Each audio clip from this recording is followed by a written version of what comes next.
Welcome to the Human Capital Innovations Podcast, your go-to source for personal, professional, and organizational growth and development. We hope you tune in often for all things people management, organizational development and change, organizational leadership, and social impact related. Maximize your personal and organizational potential with Human Capital Innovations Podcast.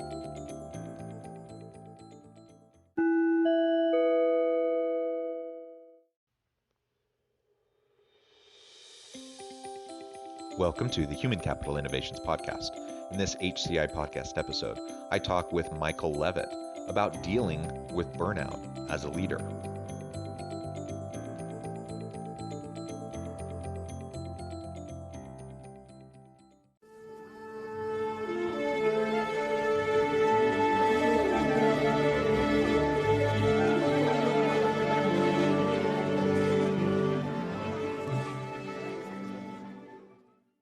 Michael Levitt, welcome to the Human Capital Innovations Podcast.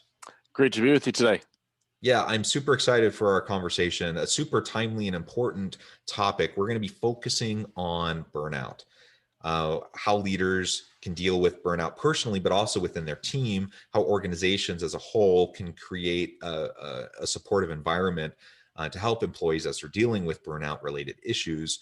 And ultimately, coming out of this pandemic, how we can proactively approach our people in a healthy way to help them adapt back to life, either back to normal, quote unquote, or at least, whatever the new normal is for our organization, whether that's an in-person, a virtual, a hybrid type of an arrangement. It's going to be a challenging time, I think, for everybody, leaders included.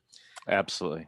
As we get started, I just wanted to share Mike's bio with everybody. Michael Levitt is the founder and chief burnout officer of the Breakfast Leadership Network, a San Diego and Toronto-based burnout media firm. He is an in-person and certified virtual speaker, a certified NLP and CBT therapist, a Fortune 500 consultant, and author of the new book, Burnout Proof. Thank you so much for joining me. It's a real pleasure. Before we launch into the conversation, anything else that you would like to share with listeners by way of background or personal context? I've lived in 3 of the 6 original NHL cities. Other than that, I've had many careers in my life, and I find that experiences from each of those careers has really proved helpful in the work that I do today in the burnout prevention and recovery space. Well, that's wonderful. And maybe we can start there because I'm always intrigued to hear about people's journeys and how they get to where they're at, especially when they've shifted and moved around. I'm also, I didn't take a particularly linear path. I kind of zigzagged to land where I'm at.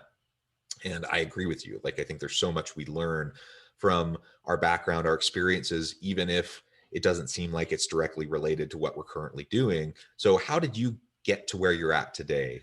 What really got you interested in focusing on burnout and working with organizations? Well, the burnout experience that I had personally was kind of a strange way for me to start doing work in this space. Back in 2007, I was hired as a healthcare executive just outside of Windsor, Ontario, Canada. I'm a dual citizen. I immigrated to Canada in 2004, originally from Michigan. But this job, this healthcare executive role, was a startup, and I had startup experience before because I worked for startup organizations in IT and finance and all kinds of different things. So I've had a pretty packed career as far as different experiences are concerned. But with this healthcare job, I had no healthcare experience before starting. I had a lot of startup, but no healthcare. So I had to do a lot of learning about healthcare, how to run a clinic, hire and recruit physicians and staff, and educate the community why our clinic was better than the other ones that were in the community. And I worked basically from 6 a.m. to 11 p.m. for 2 years. And it all came to a crashing halt in May of 2009, where over a period of 369 days from May 2009 to May 2010, the following happened to me. I had a heart attack at age 40 that should have killed me. 17 weeks later, I lost my job during the Great Recession. Several months later, my car was repossessed. And then finally, in May 2010, my home was foreclosed. All of those things happened in a year. And all those things happened because I was burned out. My burnout led to me not taking care of myself physically or mentally. I was making mistakes at work. And then, of course, when you lose your job and it's during a recession, there's not a lot of jobs to be found. I was in Windsor, across the border from Detroit, Michigan. We all remember the auto sector had to be bailed out by the US and Canadian governments. Otherwise, a couple of the automakers probably wouldn't be here today. So, no jobs to be found, which required me to relocate. And of course, when you're unemployed, you're not making a lot of money, and you're taking heart medication now that costs me over $1,000 a month with no drug coverage, insurance coverage. Needless to say, you have to make choices on how you pay your bills. And that's, why the car was repossessed and the home was foreclosed, is because we were unable to make a car payment and unable to make mortgage payments. And we'd worked with our creditors. And anybody that ever goes through anything like this, I always implore you, call them before they call you. They'll work with you. Don't wait for the creditors to start calling you. You call them first and let them know what's going on. They're more than happy to work with you because they would like to get some money instead of no money.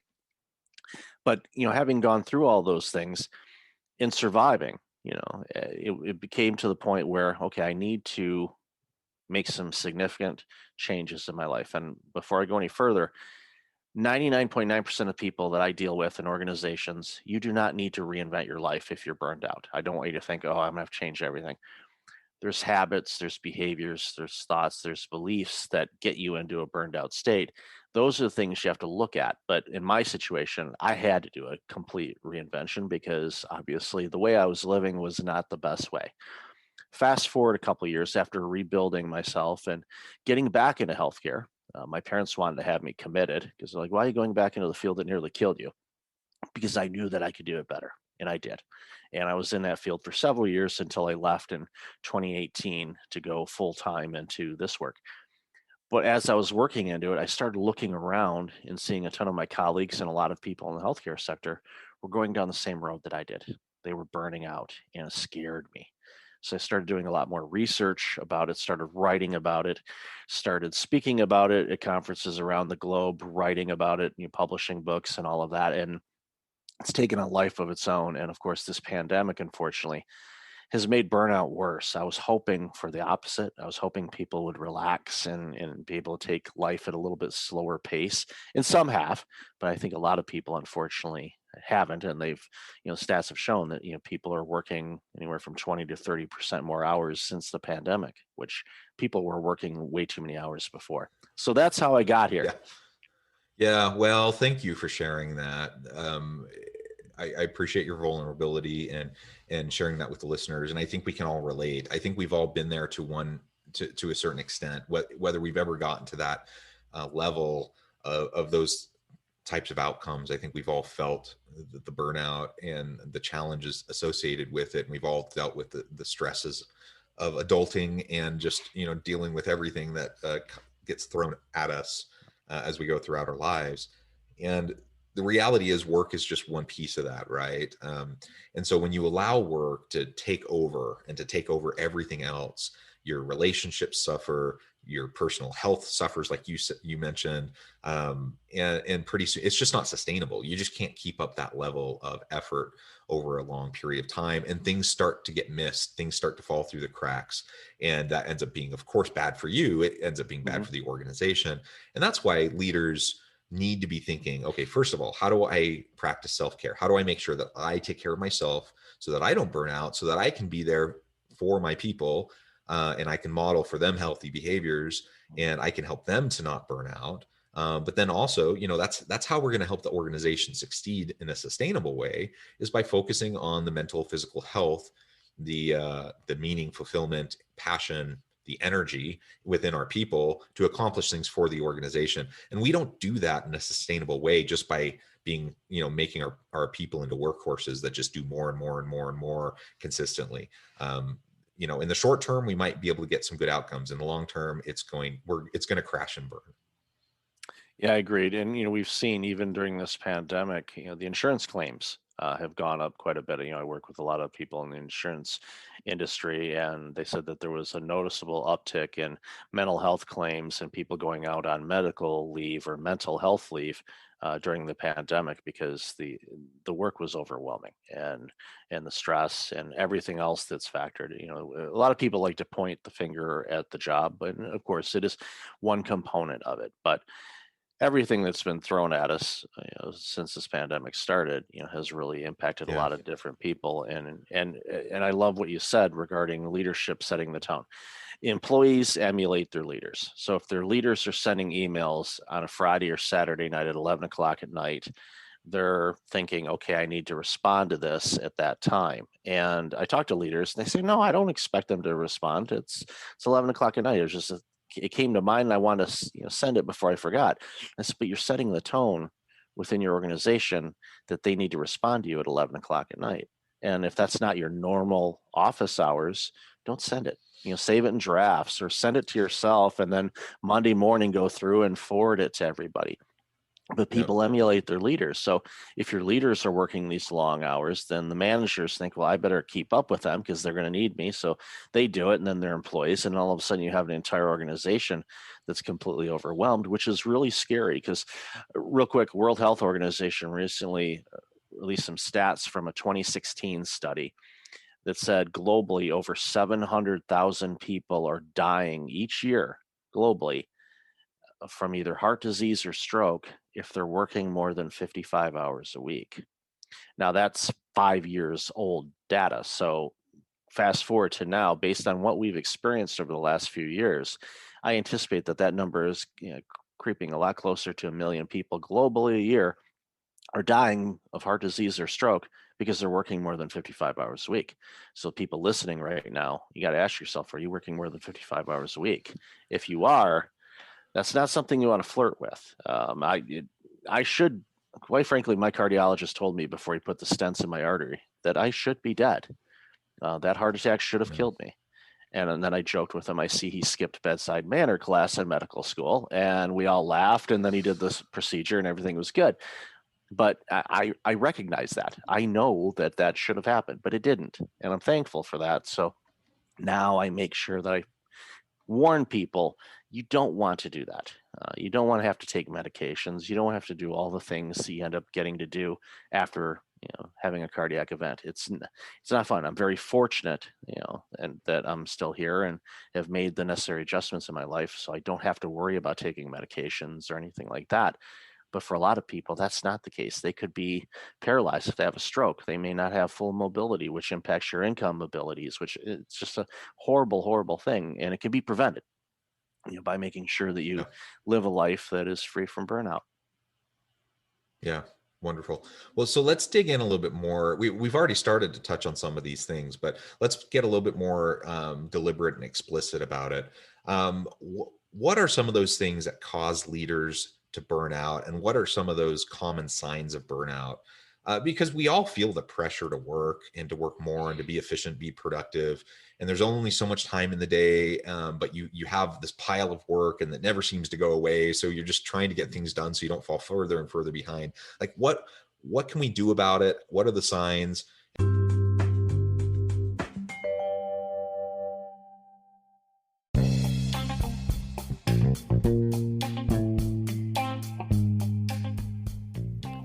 I'm excited to announce the publication of my new book from HCI Press, The Alchemy of Truly Remarkable Leadership: Ordinary, Everyday Actions That Produce Extraordinary Results. Consider how the nature of work has shifted over the past 50 years. With increased globalization, rapid technological advancement, and the shift in economic composition, the average job of today looks very different than the average job of 50 years ago. What will the jobs and organizations of tomorrow look like? Moreover, what does this all mean for organizational leaders? What are the core competencies and capabilities of organizations and their leadership that are prepared for continued disruption and geopolitical and socioeconomic shifts? Regardless of what the future holds, increasingly, leaders need to be socially minded, data-driven, decisive, champions of talent, and disruptors of the traditional notions of leadership, teams, organizations, and work. The Alchemy of Truly Remarkable Leadership will help you to explore your own leadership competencies and capabilities and consider ways to apply and implement them into your workplace and personal life.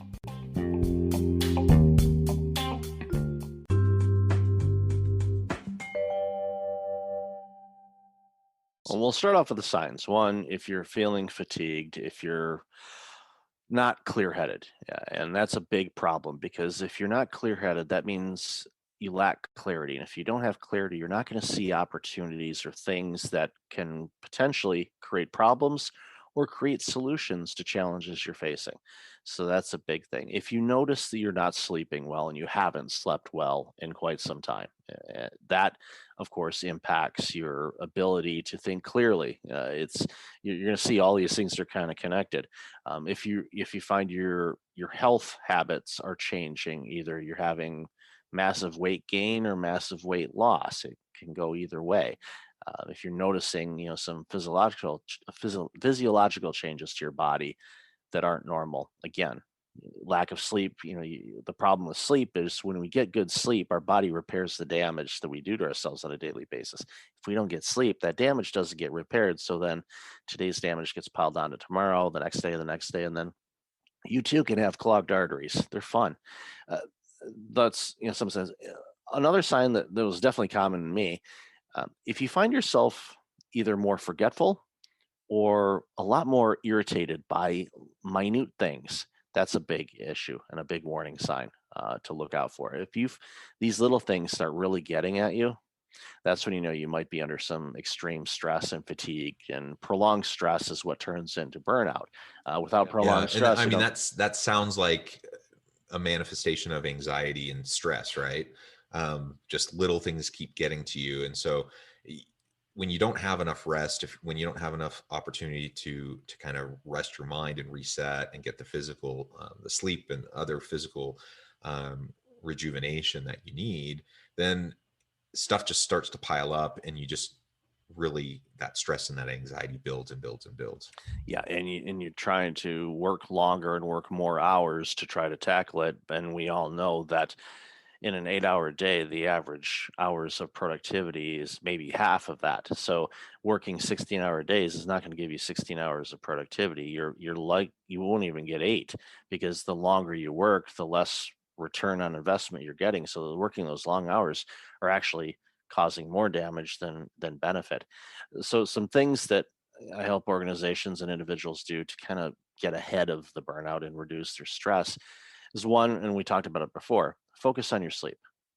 Make sure that you get good, consistent sleep night after night. And that means instead of maybe investing all that money in that brand new television that came out, maybe invest some of that money in the best mattress that you can afford. Just think about it. Where do we spend the most consecutive hours of our day in one spot? It'd be our bed, or maybe your couch if you're working from home. I mean, a lot of people spend a ton of time on the couch, but your bed is typically where you spend most time. And if you want to get good, restful sleep, you want to have a mattress that's really good for you. Don't go cheap on that. And same thing with pillows and bedding. Yes, I know that $2 pillow sounds great, but maybe spend a little bit more money and you might get a better night's sleep, which has a ripple effect on how you feel and how your body breaks down foods and all of that. The second thing I tell people to do is work with a healthcare provider to figure out what your food intolerances are, because everybody has food intolerances, and our gut bacteria tends to work at night. That's where you hear about acid reflux at night and all that stuff, because our gut bacteria is working. And if you're eating foods that you have an intolerance to, your body has to work harder because it doesn't know what to do with it. It's like, this is not what my body is expecting. So it fights with it a little bit, which of course creates a lot of extra problems. So if you're understanding what you have an intolerance to and you can reduce or eliminate that from your diet, then that means the foods you're eating is going to be better for you, which means your body doesn't have to use all the energy to break down that food because it can use it for other things. Uh, Doing things in life you enjoy doing. I see this time and time again. When people are burned out, they quit doing things that they like doing, whether it's going out to the pub or out to coffee with their friends or golfing or hiking or going to sporting events, concerts, all these things. When I was burned out, I had opportunities to do all that stuff and I stopped doing all of them because I said, well, I got to work too much. If you're just working all the time, you're not resting, you're not relaxing, you're not being in the moment, and it takes stress and it piles it on to more stress, and that's what tends to happen. They're simple. These things, like, okay, do more things in life you like doing, schedule them. Don't just say, oh, I'll do this. No, schedule. Literally, you schedule meetings with your employees and with your employer and whoever else, schedule those things. That's what self-care is. Everybody thinks self-care, okay, you're talking about yoga and meditation, moments of Zen. Great. Yeah, if you can do all that, awesome. Most people don't. But going golfing or going to do things you enjoy doing, even if it's watching Netflix for a couple hours, schedule them, because what gets scheduled gets done. And if you schedule things in life that are good for you, that you enjoy, that bring you joy and fulfillment, it's going to reduce your stress. And you can't burn out if you don't have the prolonged stress. So if you're reducing your stress, guess what? You can avoid burnout. Again, fairly easy to implement, but like any habit, it's going to take some time. And whatever you do, don't try to do all of them at once. Pick something you know that you can do, even if it's 10 minutes. And it's like, okay, I'm going to have a 10-minute phone conversation with a friend of mine, or I'm going to go grab a quick cup of coffee and just sit there and drink and not play on my iBinky. That's my nickname for my phone. Just put the phone away for 10 minutes. That's all I'm asking. I'm not saying don't use it all day, just 10 minutes. Just sit there drinking your coffee or tea. Just observe what's around you. It'll lower, your stress levels a bit. And when you do that, that helps get the momentum going of you being able to manage your stress better, which again, without stress, you can't burn out. Yeah, great tips. I think, like you said, simple things, but we need to be reminded of it again and again and again. Can you tell us a little bit? You talk about 369 days of worst case scenarios. Can you tell us about that, and how does that connect back to burnout? Yeah, that was my year of worst case scenarios, where I had the heart attack and the job loss, and the car repossession and the home foreclosure. I wrote a book about it to chronicle that, and then which led into the burnout, because all those things, I stopped eating well, I stopped being active, I stopped doing things that I enjoy doing, the things I just talked about. I was always on connected, always on my phone or always on the computer. Disconnecting from some of those things, just being in the moment and doing those things in life that I enjoyed and started scheduling them, has prevented me from ever, approaching burnout again. I know what the signs are. Believe me, I know them. So when I look at my schedule, I know when there's going to be busier days than others. And I make sure that, okay, if I'm going to have a busy day or a busy couple of days, that I build in some self care time or me time or fun time, whatever you want, to take a break from those things. And I do it. And another thing that I do is I color code my calendar. So all those self care times, I use my favorite color, which happens to be blue. The reason why you pick your favorite color is because your brain and your eyes are conditioned to recognize that color first. So when you look at your calendar, if you don't see enough of your favorite color, that means you don't have enough of your self care time scheduled. Or you can look at last week or maybe next week. If you don't see enough of your favorite color, you have an opportunity to make adjustments so that way you can get it a little bit more harmonious. Each week's going to be different, so there may be periods of time like this week for me. It happens to be a little bit heavier scheduled than normal because I'm taking some time off during the summer. So it's like, okay, I know I'm going to need to do these things. I recognize that. I keep things in check. I'm making sure I'm taking care of myself and eating the right foods for me and getting the right activity level. So I don't, I'm not overwhelmed by the end of the day. And again, even if you work for somebody, you still have flexibility in what you do. So figure that out, figure out where your energy levels are and all of that. And when you do that, it'll make such a big difference in helping you reduce your stress. Yeah, I love it. These are all great tips, great reminders for all of us. And listeners may think they're the exception. Maybe you've gotten to where you're at in your career because you have a strong work ethic, and you get your 4 to 5 hours of sleep a night, and then you just work long hours, and it's worked you up to this point.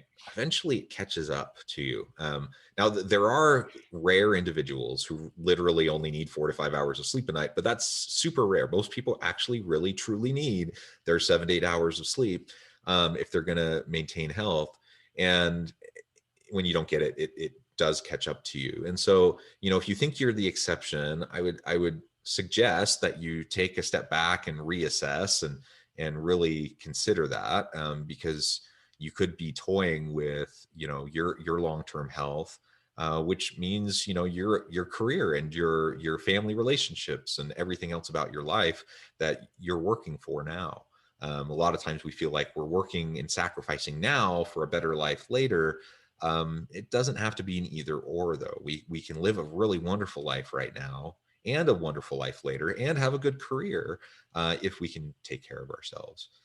Well, Mike, it has been a real pleasure talking with you. I recognize we're getting low on time, but before we close, I wanted to give you a chance to share with listeners how they can get connected with you, find out more about your work, your book, and then give us the final word on the topic for today.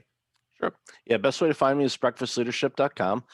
My new book, Burnout Proof, and also the 369 Days book are both available on Amazon and Barnes and Noble. So you can order them online or have them shipped to store if you want to order them from Barnes and Noble. I work with organizations, sometimes with individuals, depending on timing and all of that. I've worked with C-suite executives over the years on helping them prevent their own burnout. But lately I've been working with a lot of organizations on burnout proofing their teams and working through and opening those conversation streams to kind of get the awareness of the challenges that are within the organization, so together they can work together on those things, and it makes for happier and healthier organizations, which as a society we reap the benefits from that. So the key takeaway I think for today is make sure you're taking care of yourself. Do those things in life you enjoy doing, and carve out the time. Work will have no problem filling up your calendar. You already know that. So you need to fight back and schedule that time that's good for you, because when you're happier and healthier, you're going to be more proficient at what you do, more productive. You won't be as stressed, and you'll be a better employee, better leader, better organization, and that benefits us all. Well said. Well said. Thank you so much for taking the time. I really appreciate it, sharing your expertise with my listeners. I encourage listeners to reach out, get connected, find out more about what Mike can do for you, what his organization can do for you. Check out his book. And as always, I hope everyone can stay healthy and safe, that you can find meaning and purpose at work each and every day. And I hope you all have a great week.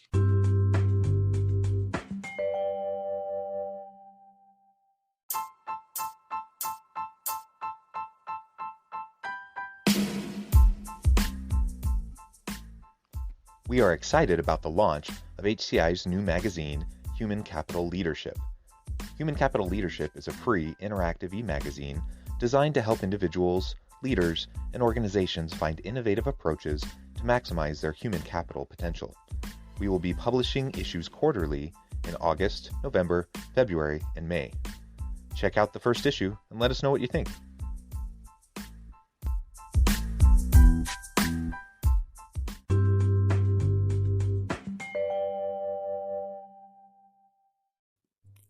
Thanks again for joining us for this episode of the Human Capital Innovations Podcast. I hope you stay healthy and safe and that you have a great week.